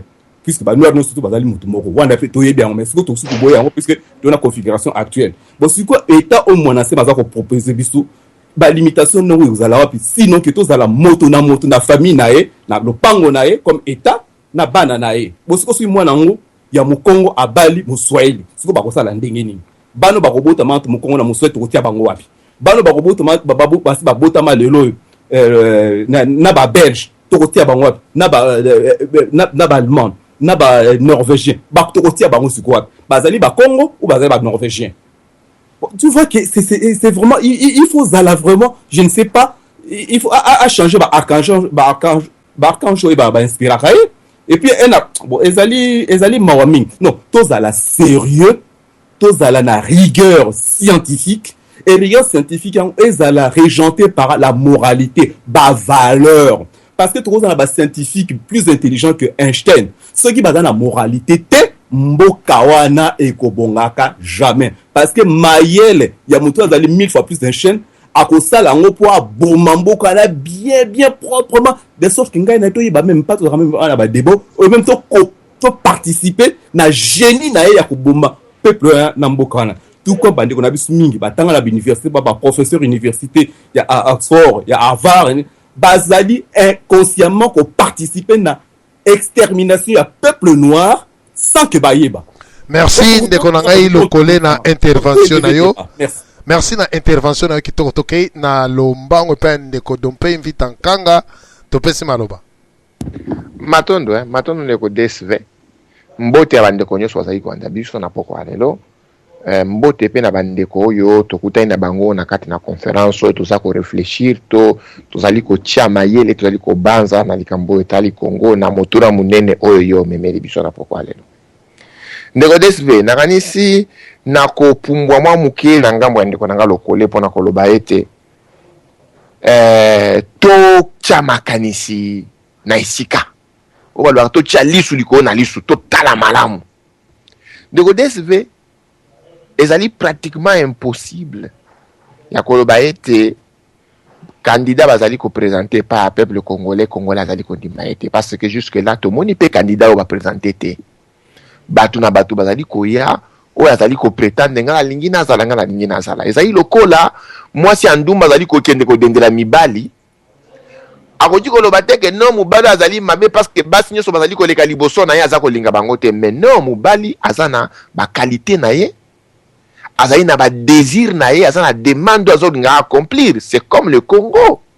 Le Congo ezali mboka oyo ezali na babesoin na yango eza na bakalite ya mutu oyo balingi kokamba mboka wana mpo na nini mpo akoka korealize badésir to korealize bien-être ya peuple congolais. Donc nyonso ezali kokende na direction wana. Donc peuple congolais lokola balobaka na saki ya zoba bakotisaka loboko sembala moko peuple congolais bakosi ye mingi. C'est que tout à fait normal tobela makambo oyo mikolo nyonso kia kwa kozala mwa prudent cette fois-là kia kwa kotala makambo koanalyser en profondeur que s'engager dans une histoire vaille que vaille parce que il faut ko kende na kombo ya sukali ya kombo démocratie alors que toyebi ke ekobota nango eloko moko te na yebi te wana en tout cas vision na ngai nga nazalaka soki namoni ke eloko ekobota eloko moko te na kolikisa kutu tango na ngai likolo nango te. Donc bien sûr eza na bato baza na ambition, bien sûr que mutu moko te akoti kobimaka lelo aza na espoir que 80 millions de Congolais on a kati peut-être 40 millions de lecteurs bango nyonso bakondima ye mbala moko. C'est une impossibilité ata soki Kabila yango azalaki ma satana na mokila na maseke parce que même pe ya satana pe azaka na badepte na ye. Donc omoni ke tokoza toujours de partager mais le kola bozali kwanda mokala na démocratie oyo ezali koloba bakotala oyo azala na batu mingi bokoki kozala 5-6 personnes bato bakovote bino bazali 20 na 5-5 personnes moko akozala na moko musu akozala batu mibale musu akozala batu misatu musu batu mine bakotala na suka na yaza na batu ebele lokola aza na batu ebele yenda akoki kokamba. Donc on a kanisi que sur ce point là c'est clair mais esengeli ke batu oyo bazali kolinga ete peuple congolais ako kotia bango maboko parce que bango bakanisi ete bazali na makanisi mayele ya malamu oyo kobongola Congo pe kopesa kimia limemia pe bofulu kimiska kisami na kati na peuple congolais, c'est-à-dire développement, c'est-à-dire bien-être baya liboso bakoka kosolola na peuple congolais balakisa ye makanisi na bango balakisa ye pourquoi peuple congolais esengeli apona bango.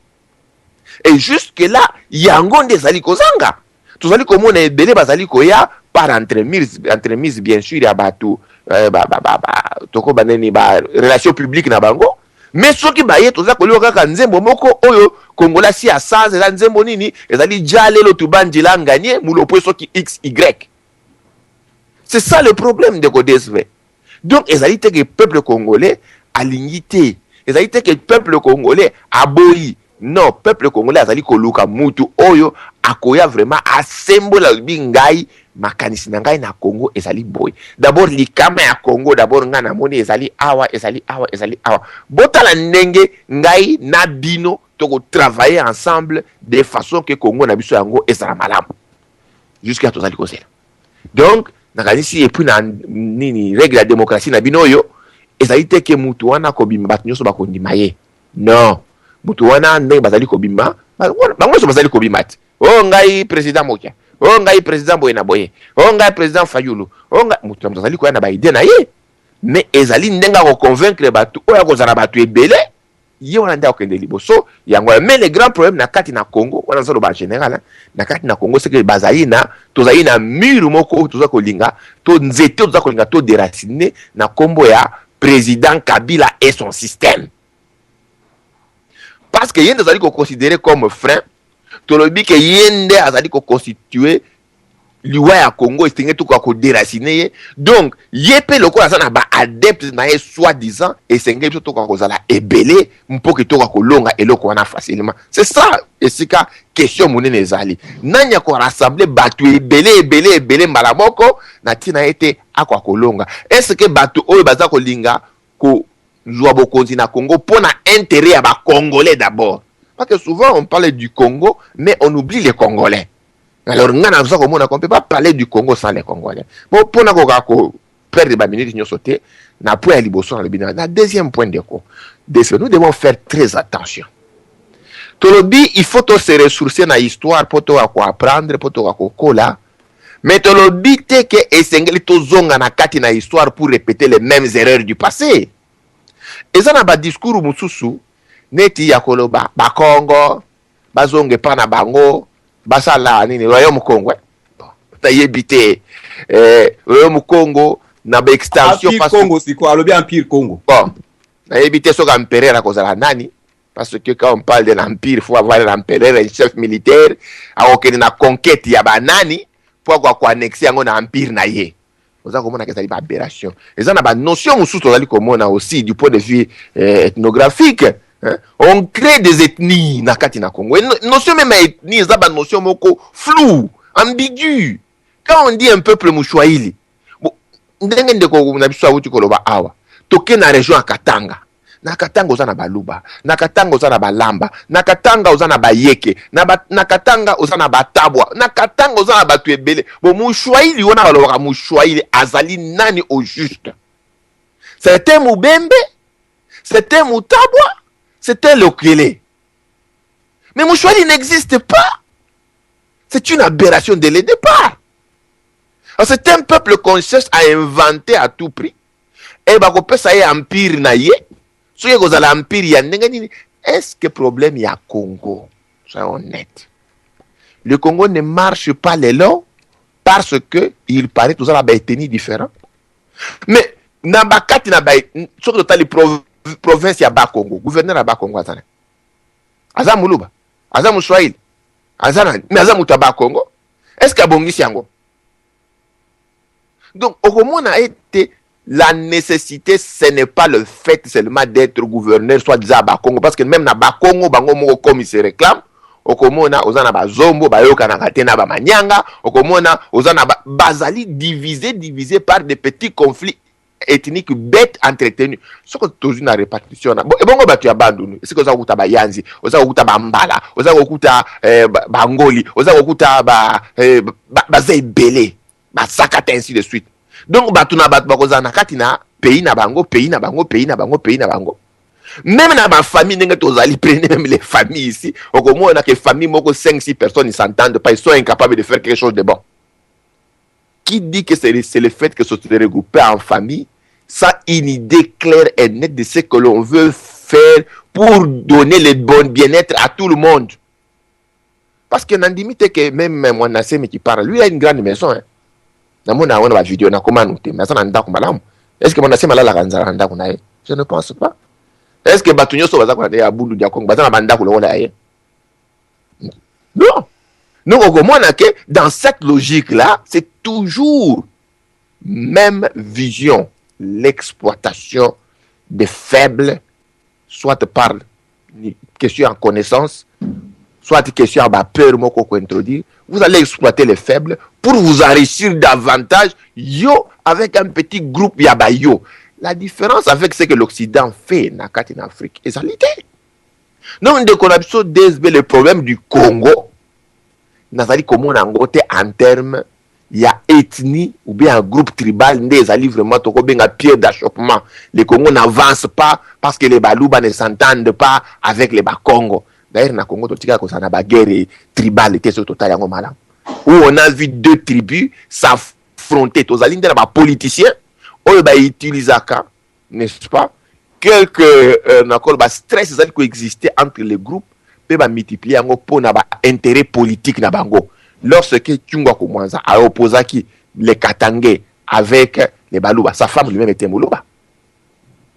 Donc ça au moins que et ça li biloko moko oyo schéma wana koloba non to diviser Congo ou bien schéma wana koloba écoutez parce que nous sommes tellement impréparés, il faut token na glissement soi-disant Kabila atikalawana basa la transition.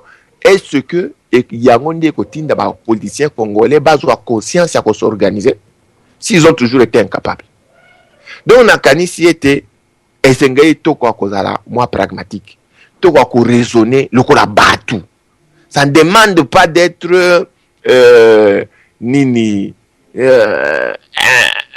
cause na maîtrise soki na science compliquée impossible pour na komona likambo ya nini d'ailleurs ndeko nanga bakisia na likambo ya katanga tele baluba 4 et les baluba du Kasai mais oza komona bango soza ka baluba du Kasai baluba na ba Kasai na ba katanga yango mutu asala ki yango ce ne sont pas les Congolais, c'est l'administration belge, n'est-ce pas? Les administrations belges mutu amemela ki biso.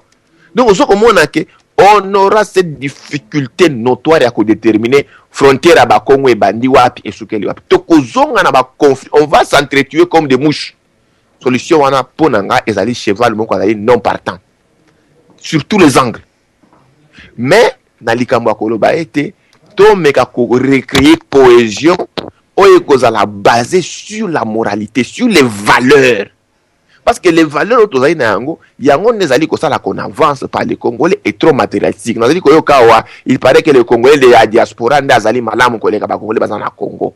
Et loko nazali ko loba que archi faux. Parce que tout ça na diaspora awa. Tout ça combien? To s'organiser na organisation nini? To contribuer na eloko nini d'une manière organisationnelle. Pas à koloba que non, moi j'envoie $100 à mon frère qui est au Congo, ngana tinda $50 à ma famille. Oui, parce que c'est ta famille, non? Parce que ça moi no bota ko tiki kuna. C'est ça obligation ça nango. Mais il y a que ça là que tous allez organiser en termes des actions égalité. Et belé balobaka soko lingi ozela. Merci intervention na yo. Merci. Pour basala eloko eko simba karate. Merci ndeko na ngai dompe to ke na ba 3 minutes na bandeko. To ke pa ndeko texte to pesi 3 minutes. Ndeko texte soko zali koloka biso 3 minutes. Soki ndeko a tombolite ndeko lokole Willy Lokasa aux 3 minutes. Oui, merci DSV dans 3 minutes au Pessinga.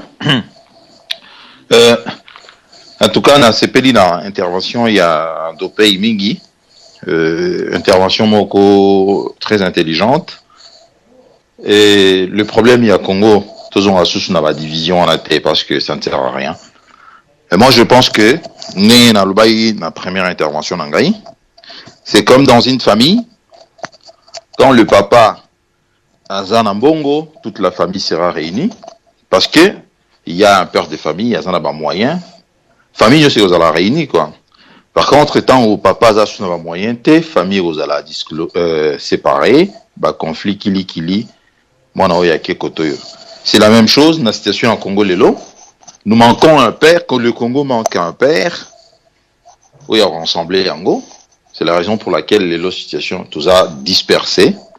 Mais il fut un temps, malgré qu'il y ait dictateur, il y avait un Mobutu qui a rassemblé le peuple zaïrois de l'époque. Congolais Azaki respecté, en Afrique Nyoso, Africain Nyoso, Bazali Kolinga Congolais, Congolais, Congo et Zaboué. Mais situation le commune parce que nous sommes fragilisés de l'intérieur. Et au Yopé Azana Moutou, il y a Mboka, Azali Kosala est forté pour na co-rassembler peuple wana, pe ya cohésion nationale na kati ya Mboka wana.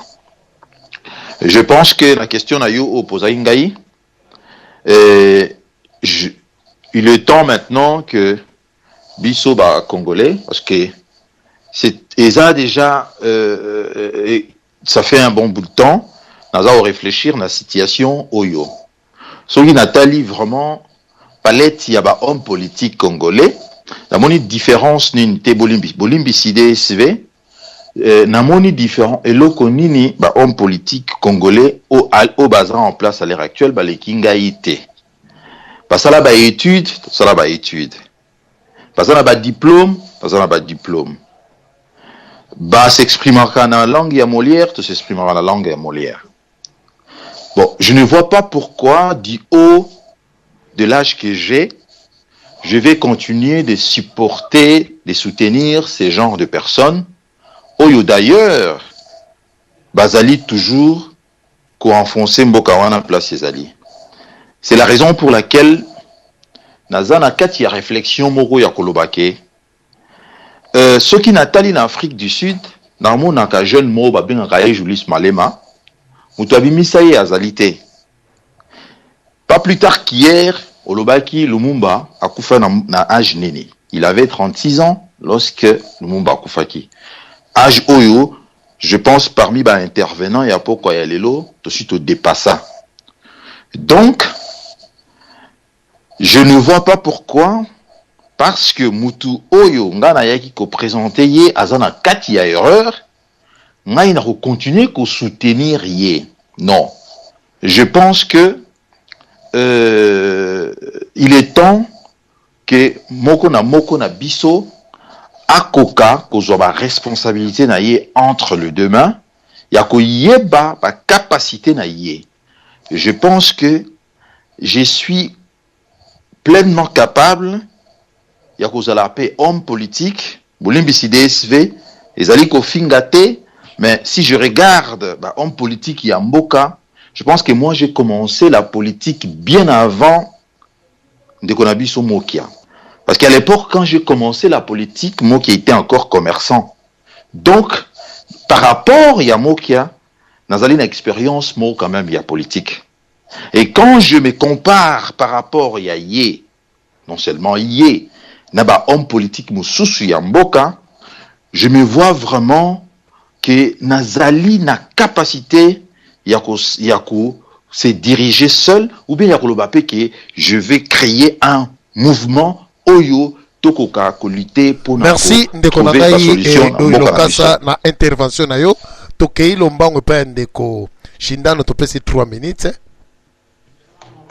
Oui, merci à trop.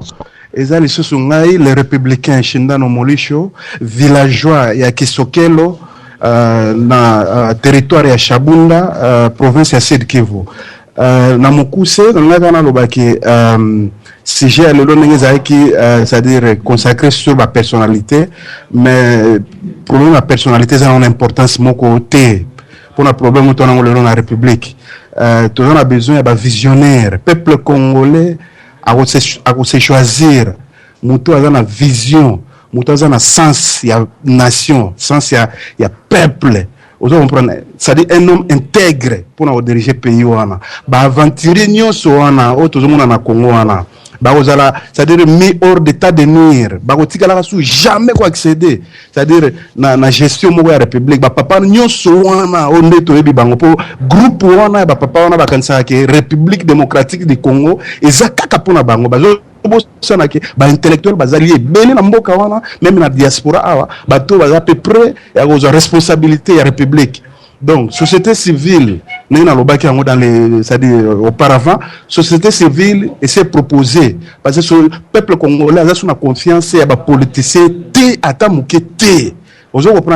cette fois-ci, nous avons dirigé le pays, c'est-à-dire la société civile, c'est-à-dire sans tâche. Ozo comprendre alors mutuana ne toloba yango to ko nyoko proposer yango ezali docteur Denis Mukwege mutu Alexis Vina mobimba ya ko c'est-à-dire ko s'occuper na ba mama oyo bazo nyoko na ba viol na ba terreur ya ba troupe ozo uta na Uganda Rwanda ko terroriser ba mama ya province orientale ba mama ya province ya Nord Kivu Sud Kivu Maniema. Vous comprenez? Wana ali fils du pays, ou aza intègre, aza na ba capacité nyonso, aza na compétence nyonso ya diriger nation wana. Do yango wana moni mutamtana liberté na awa ko loba n'importe quoi mais leur moment ko koma peuple congolais moko a se choisir candidat oyo moko peuple alingi, muto aza sans tâche, docteur Denis Mukwege. Donc na suki awa la lutte continue et la victoria est certa. Ingeta. Merci. Nakeina Lombango et pas Ndeko Lokole, tu fais 3 minutes. Matondo, moi poser une question, concept, je crois que c'est Doug Lave, hein, concept, la logique, etc. Au moins, danger à la race que vous allez la langue, il y a qu'au défa, sans qu'on maîtrise. Parce que la syntaxe est très important. La lutte autour il y a concept dialogue, concertation et il y a 2 mots. Et pourtant, ce que tu as dit bien, les forum et à la concertation et à la dialogue bakobimisaka résultat mo soit ezali nul soit ezali pour na bola mo mboka. Il est très important toyeba maloba surtout niveau ba français to comprendre très bien surtout niveau ba la d'anglais to comprendre anglais très bien. Comme majorité à peuple na biso elobaka ni anglais ni flamand ni italien ni suédois ni français même à tout autant en école talaka ba universitaire na biso les ba ko basa ba mémoire alors eza ma trop. Donc alors c'est pas étonnant que tous à la plus na ba guerre il y a compréhension à ba concept ou tous à utiliser plutôt que ba vrai problème. Il y en a là-bas to poser d'abord question. Mboka na biso li kamani nezali na yango. Alors tout le monde a le côté ceux qui mutalobi kombo wana ngai na comprendre yo comprendre malade en ezalinde malaria parce que celui qui a la mutu passi mais par même lo qui se pour il y a diarrhée non ça diarrhée ni n'était même lo plus pour la constipation parce que ça nim au mina la diarrhée au baki c'est la constipation ce n'a pas de problème il y a ligne ça va passer même ceux qui ont la réflexion sur na mutu mais mutu ba non posons mutu passe non kamata ba lunette na lati ba lunette est-ce que résout le problème hein? Très souvent tozali ko se diviser na ba querelle moko bête et stupide parce que toyebi même makambo toza ko soit naté parce que ce sont makambo avec beaucoup d'humilité mais beaucoup de lucidité ya ngala doglette c'est ça sur la likambo babi rigueur scientifique ezali pour te scientifique pour faire ba diplôme belé ya ba science non mathématique na été jusqu'aux sciences humaines mais makambo kota la vérité factuelle likambo wana ezali ndenge nini ososoli yango na ndenge yango ezali siko lokwa to moni yango ndenge ezali na réalité na yango bon eza ko poser biso likama ndeni na kolongola likama na parce que tout le monde makambo ndenge wana c'est difficile que de perdre de temps avec 477 partis politiques et ça qu'on se justifier sur quelle base ndego ozomande tozali zoba tokola na mbulu. Merci. Na kei na lombango epa ndeko enfant noir na pesi maloba.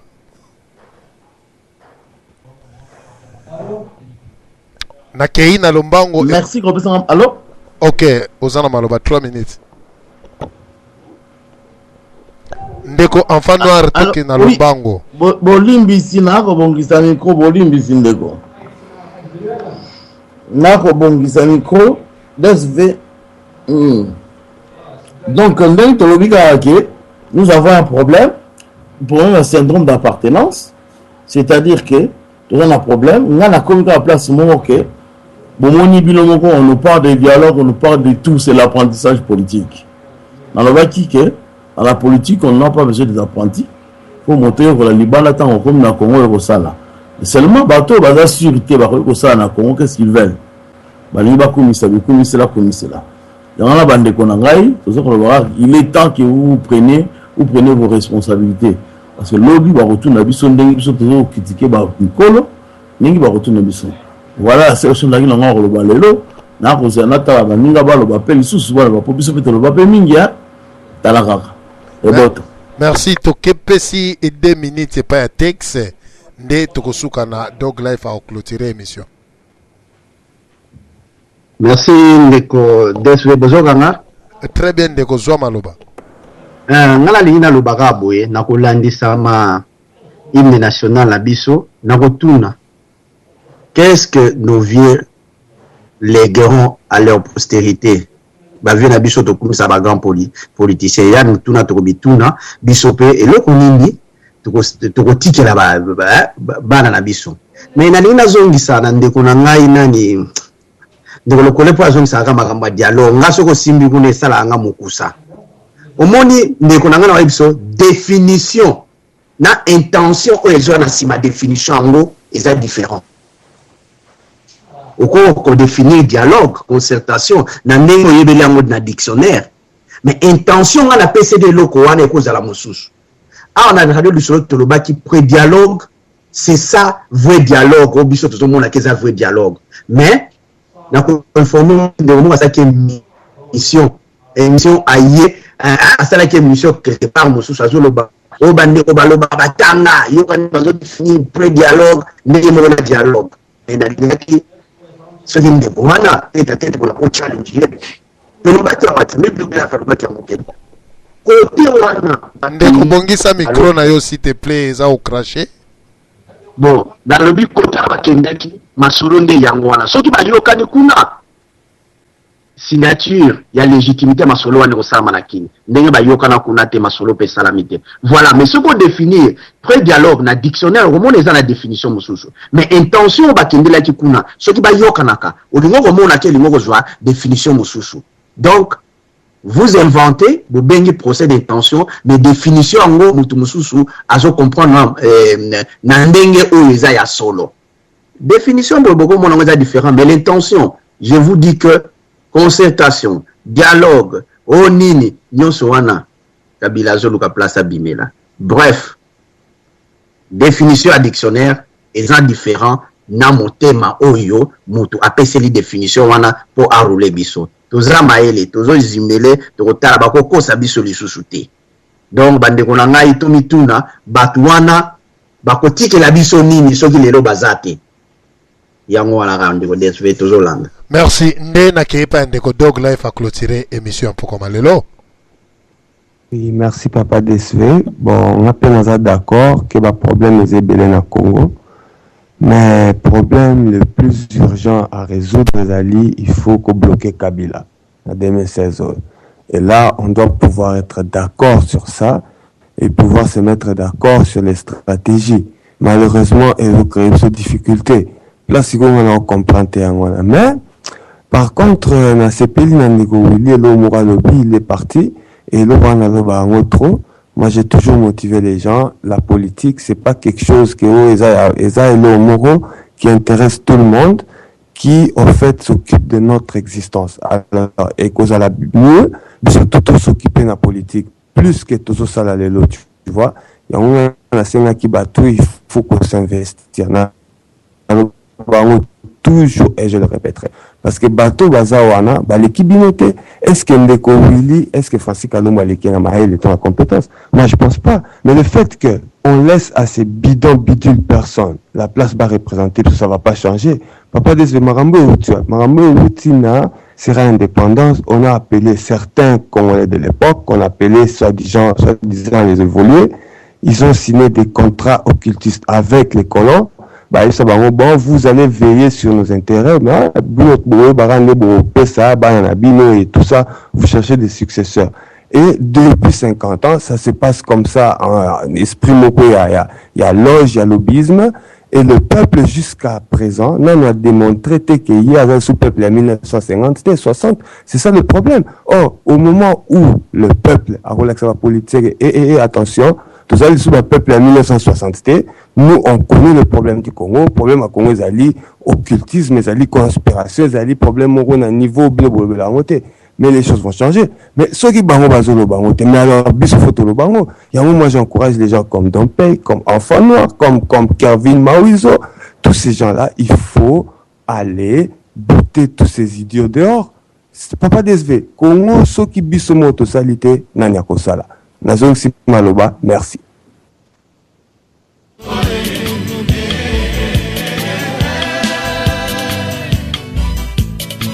Etona bomengo na mai na zamba mpe na mabele etona na bato ya mpiko ya bwana mpe ya mayele banoko bameka tobuna mpe tozali panda jamais jamais jamais tokozonga lisusu na boumue yawe apesa biso mabele ya motu ya ekomi opesa basusu mitema sabolo yawe apesa biso mabele ya bosoli ekomi opesa basusu mitema yesua yawe apesa biso mabele ya kitoko ekomi opesa basusu mitema mabe yawe apesa biso ebele ya mapamboli oya tosambala tokufa mpona Kongo Angola Zimbabwe Namibie topesi bino melesi ya bo biso baso